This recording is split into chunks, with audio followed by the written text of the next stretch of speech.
স্বাগত। এই মুহূর্তের গুরুত্বপূর্ণ সব খবর নিয়ে আপনাদের সঙ্গে আমি রয়েছি শতাব্দী। হাসপাতাল নাকি মদের আসর তা বুঝে ওঠা দায়, এই ছবি অবশ্য বলতে হয় ধর্মনগর থেকে উঠে এসেছে।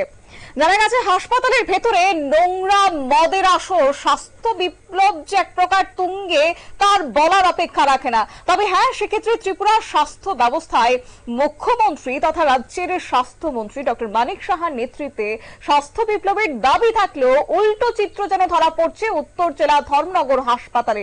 আর এই যেন এক কলঙ্কজনক ঘটনা, যেখানে জেলা হাসপাতালে রোগীর বেডে বসেই মদ্যপানের আসর জমিয়েছে দুই ব্যক্তি, একজনের নাম সুভাষ শর্মা এবং অপরজন রাজু দেব। সামাজিক মাধ্যমে ভাইরাল হওয়া ভিডিওতে স্পষ্ট দেখা যাচ্ছে একটি বিদেশি মদের সেখানে বোতল, পাশাপাশি ঠান্ডা জল এবং ডায়েটের সঙ্গে চলছে আড্ডা।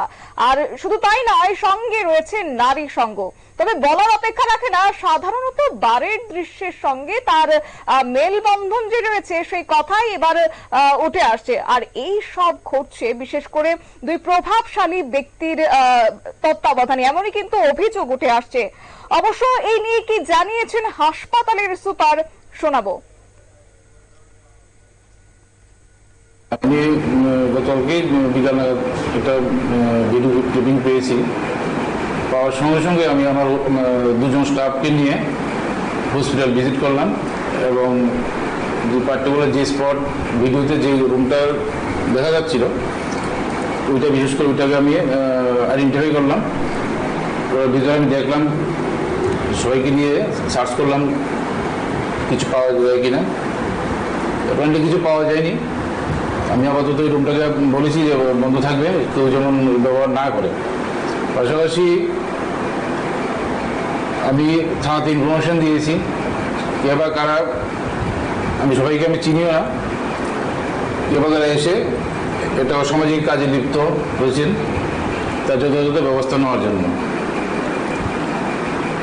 এ পর্যন্ত আর অ্যারেস্ট হয়েছেন কিনা এরপরে সেই সম্বন্ধে আমার এখনো কোনো খবর আমার কাছে আসেনি। পরবর্তী সময় যদি কোনো খবর পাই তাহলে আমি জানাতে পারবো।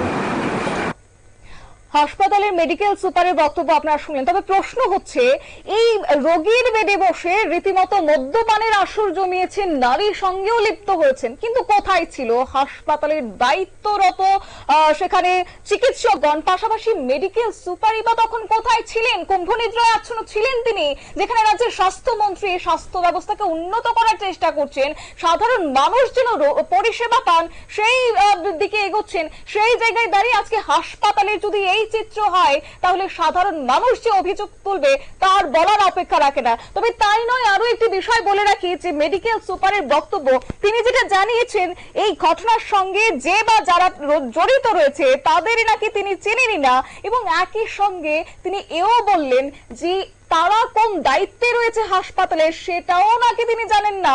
এই মুহূর্তে সমাজ মাধ্যমে সেই ভিডিও ভাইরাল হয়েছে। আদৌ কি তিনি দেখেননি সেই ছবিটা, নাকি দেখেও নাকি জেনেও তিনি না জানার ভান করছেন? যাই হোক, আরো কি বলেছেন তিনি, শোনাবো।